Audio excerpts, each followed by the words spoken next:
欢迎进入一个带你解读世界的频道。今天我们再来聚焦当今政治，讲讲中国左右两派都为诟病的修宪之事，甚至有不少为其他政策辩护者也对修宪持有不同的意见。明年即将开启第3任期，大家都想知道如何看待这件事，今后会怎么走。今天我们就来重点做些分析和预测。先来简单说说这个修宪。2018年3月11日，全国人大通过表决，正副国家主席不再设任期限制，同日生效。我在以前的节目里提过多次，毛时代和过往帝王的终身制没能避免给中国带来深重的灾难，更全面检讨了这个制度性弊端，对国家主席的任期加以2任限制，江湖也都基本遵守。有人会问，为何总书记没有任期限制？这是因为国家主席是一国的元首，而总书记只是一党元首。在邓时期，总书记和国家主席并非一人，而在江户时期，一人身兼党政军，限制住一个就限制了全部。关于习的发迹，我在薄熙来的视频里讲过很多，这里不多说。习上台的前5年主要是打虎立威，其实也是清除政治对手。上台伊始，他提出要把权力关在制度的牢笼里，但没多久习家军全部上位，这让党内外始料未及。不过打虎当然也起到了一定的反腐效果。另一方面，从集体领导的角度说，选择性打虎也打破了政治生态平衡。习在清除完对手后，当然就希望延长权力，这从当权者角度看也很自然，而从结果看也确实如此。无期限连任已是板上钉钉，无论是因为政治抱负还是对权力的贪恋，否则按惯例2017年就该指定接班人。在官方的新闻里，修宪的筹划从2017年开始，也就是第1届还没做满。这次修宪从过程上看，既没得到中国人的公投批准，也没得到党员不记名表决，甚至连调查问卷都没有，人大也是简单走过场。这属于强行修宪。强行修宪受到一些民众的支持，但也引起了国内外广泛的议论。毕竟30年的邓氏改革深入人心，大多数人并不想回到毛的制度体系。其实当年江也想连任，但先后遭到军头杨氏兄弟和常委李瑞环的阻击。而此时的中国重回一言堂，无人敢说任何反对意见。修宪连任的目的是什么？用复旦教授张维为的话说，当年连任限制只是下策，防止出现昏君，但也要允许英明领袖长期领导。张维为的逻辑很明显，当年的毛是个昏君，需要限制连任，而如今习为英明领袖，可以不加限制。张维为还用罗斯福4届作为类比。然而罗斯福新政挽救经济危机，领导世界人民打赢2战，也是实打实经历了4次大选。张维为的逻辑无法站得住脚。其实你若做完2任，政绩出色，民意高涨，搞个公投再做1届也未尝不可。但你不需要开这个制度口子。习今年年近70，你无法保证他在晚年的意识和行为，以及后来者不出暴君昏君，中国人民也没有选择权。我们再来简单回顾下过去10年的政绩，看看是否绚丽到可以终身。当然我不是说做得好就能取消限制或终身制，就算是尧舜商汤林肯华盛顿，也不可永久占据一国的最高权力。后面我们还会分析未来的走向。评价过去10年要分几个层面，首当其冲是政治层面。习上台的执政思路走的是民粹主义，他提出把权力关进制度的牢笼里，这和薄熙来唱红打黑，试图拉拢群众异曲同工。反腐走的是民众对胡温时期官僚腐败的不满，雷霆之军的重拳也确实让官僚体系有所收敛，办事比以前好办，这不可否认。但这种廉洁并非是让人监督的有机自发体系，而是逃不出历史框架的乱世重点，历史上并不少见。层层官僚只是暂时蛰伏，反腐效果会随主政者的变化而改变。习和他的博士们并非看不到这点，但开放人民监督可能会夺取他们的江山，于是人们看到的是越来越高的审查和监控。今年5月，习提出要让红色江山代代相传，其实也就是国家权力只能为红色家族私有。习自是正统革命传人，中国属于他们的私产，是他们父辈打下的江山，所以强行修宪也理直气壮。去年疫情和今年洪灾也可以不去灾区。民选政客需讨好选民，而他只需发出最高指示，也无需开通社交账户与民互动。习杜绝任何良性社会团体的运作，甚至对劳工维权性质的工人罢工和外卖联盟都无情镇压。至于给老百姓监督权，就更加天方夜谭。这些难道都是他真实理念的体现吗？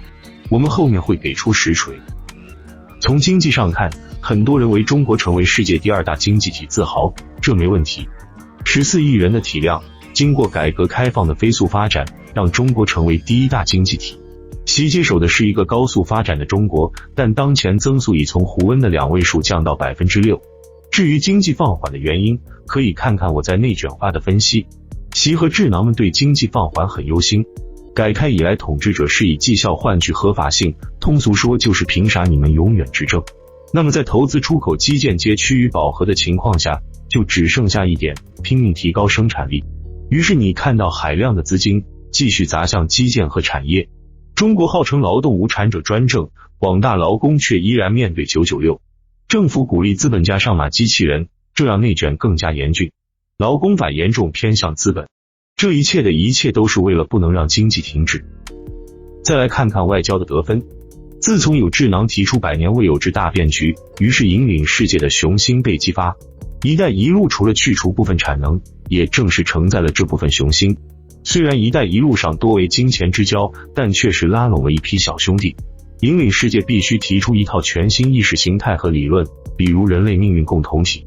但你如果站在外界的角度，当人们看到在2021年的今天，中国百姓依然被禁锢在防火墙内，自我审查以防因言获罪，都会对你口中的命运共同体感到怀疑。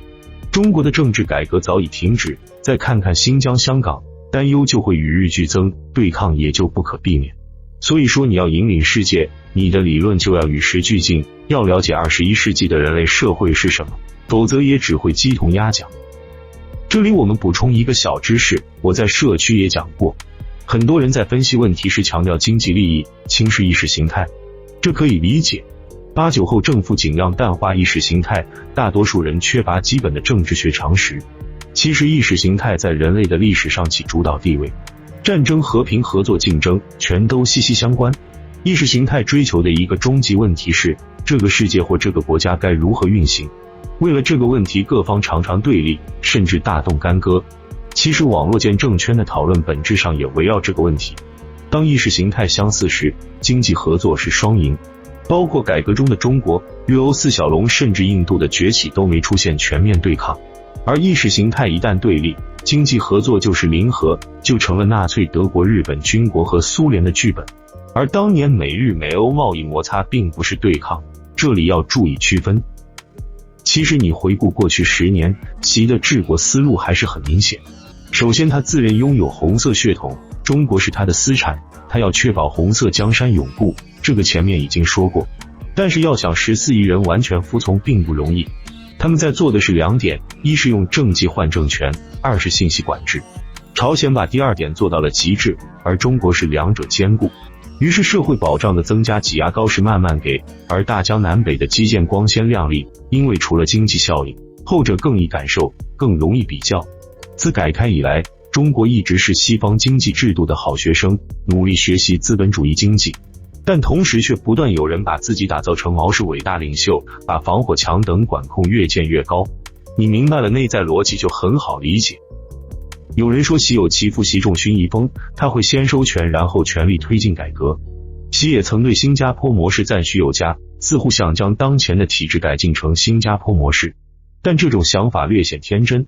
我并不是妖魔化新加坡民主，尽管很多人谈民主色变，习绝不可能引导中国走向新式民主，主要的原因有2点。第一，很多国人认为中国人素质低，以民主救乱，然而民主的反面为专制，专制通常又缺乏监督和制衡，且擅长禁锢人民。1984年邓慧见撒切尔夫人时讲，50年后我们上海也有市长选举。之后邓走的是基层先行，如村级选举，层层推进。另一种呢就是党内民主，这主要是胡锦涛的设想。所谓党内民主，就是介于民主和专制之间的精英内部民主，比如美国100年前的只让有产男性投票。党内民主仅限于党内，让占人口不到 10% 的共产党员参与进来，定期选出党政官员。建国前的解放区也是这样。这种精英民主比起个人独裁显然要强很多。然而对于这种折中的党内民主，习是这么看的。根据习近平讲话汇编记录，习在19届纪委2次会议上强调，有人说过去几年党的集中统一足够充分，今后要把重心放在党内民主上，这种论调是政治上迷糊，是别有用心。很显然，习并不认同党内民主的意义，他认为只有他才能永久掌握中国的最高权力。这就是学术定义上的独裁者，是把国家当作私产，也是一种权力的傲慢。我在之前的视频里讲过，新加坡虽然一党独大，却是因政绩出色获得支持，新加坡的选举也是真实有效。第二，政治学理论认为，威权主义者有一个通病，即总是担心有人要害朕，会天然的设法清除掉国内外的任何威胁。于是你可以看到最初的打虎和电视认罪，越来越强的言论审查和监控，其本质就是在党内和党外清除潜在威胁。随着自身的实力越来越强大，他们的手段往往会更极端，比如在新疆和香港就远超前任。不过随着信息的控制，外加民族主义和个人崇拜的加持，他在国内的支持度也空前高涨。讲到这里，我们应该可以看得很清楚，未来的20年的走向大概可以分为3点。第一，过去40年支撑中国经济发展和创新，号称资本的盛宴即将结束，党管制下的资本主义将是主要的形式。中国企业家本就是螺丝钉，地位每况愈下，政府对扶持相关产业会不择手段，会海量砸钱，这是民族主义工业党的喜闻乐见。但中国的问题不在生产，而在消费和分配。9亿劳工地位极其弱势，你如何通过扶贫和砸产业增加9亿人收入？此外，这种全产业链通吃、独立自主的行为实际上是主动与世界贸易链脱钩，巨额顺差也会招来更多的反弹。只重视国家主导的产业，而轻视其他方面改革，不一定成为今天的德国，更可能成为德意志第2帝国。全国范围的经济放缓也很难扭转。第二，民粹主义路线决定了会增加对贫困阶级的兜底，但习代表的是红色阶级，福利保障会一点一点起，只要不反抗即可，不会达到劳工阶级掌握主动的程度。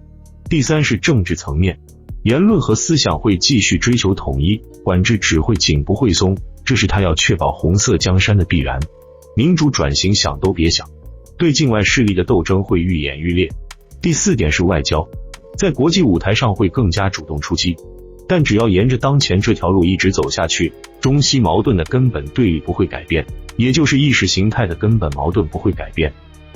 其实归根到底，如何评价取决于你想要生活在什么样的环境。你更希望中国未来更加自由，还是更加管制压抑？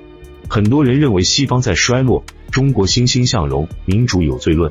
但如果你细看民主的一些元素，公正独立的司法显然不是造成当前西方问题的根源，国会有底层的声音显然也不是问题根源。相反，这些元素能促进经济更平衡的发展，中国也可以借鉴。西方的问题我会单独开一篇讲讲，目前学界的研究也越来越多。简单说，这些问题和过去新自由主义经济理论带来过度放任的全球化冲击有很大关系，和民主并没太大关系。你若都是专制可能会更惨，10多年前他们都很繁荣，而一些威权国家因为可以偷偷绕过规则，反而可以极大的在短期获利。关于修宪连任就讲到这里，欢迎大家点赞订阅，谢谢大家。